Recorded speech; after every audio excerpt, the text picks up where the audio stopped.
Welcome back to Visa Verge News, where we bring you the latest and most important updates on immigration. I'm Madison, and today we're diving into the recently released March 2025 Visa Bulletin, breaking down the key changes and what they mean for visa applicants. Joining me, as always, is my co-host, Jack. Hi, Jack. Hi, Madison. Always great to be here. This month's Visa Bulletin introduces some notable shifts, especially compared to February 2025, so there's a lot to unpack. Let's get into it. Absolutely, Jack. First, let's provide a quick refresher for our listeners. The Visa Bulletin, issued monthly by the U.S. Department of State, outlines the availability of immigrant visa numbers in both family-sponsored and employment-based categories. It's essential reading for anyone navigating the immigration process. Right, Madison. And with March 2025 now out, we're seeing some interesting movements. A key point is the forward movement in certain employment-based and diversity visa categories. That's a positive sign for some applicants. Yes, but it's not all good news. Retrogressions have hit the EB4 category, along with India's EB2 and EB3 employment-based categories.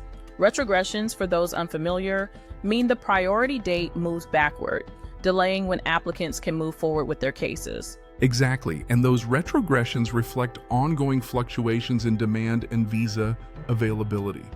Employment-based categories tend to be particularly dynamic because they rely heavily on yearly caps and shifting policy priorities. True. On the other hand, family-sponsored visa categories have also seen changes, particularly in priority dates. That's always a critical focus since these dates determine when applicants can proceed with their cases. It's a real balancing act, isn't it? Applicants need to be strategic and keep a close eye on these updates. And planning can be challenging when there are so many moving parts, like the retrogressions and forward movements we're seeing this month. Exactly, Jack. And for those tracking trends, it's worth noting that demand fluctuations and policy adjustments are driving many of these changes. The March 2025 Visa Bulletin gives us insight into that. Absolutely. Planning immigration strategies around these shifts is key, but it also means staying vigilant for the April 2025 Visa Bulletin, which should be out by early March. People need to prepare for potential surprises. Great point, Jack. With so much on the line for applicants, staying informed is the best tool to navigate all of this. That's why we're here to explain these updates every step of the way. Well said, Madison. And for our listeners, whether you're directly affected by this Visa Bulletin or following the updates for policy insights, the key takeaway is to stay informed and adaptable.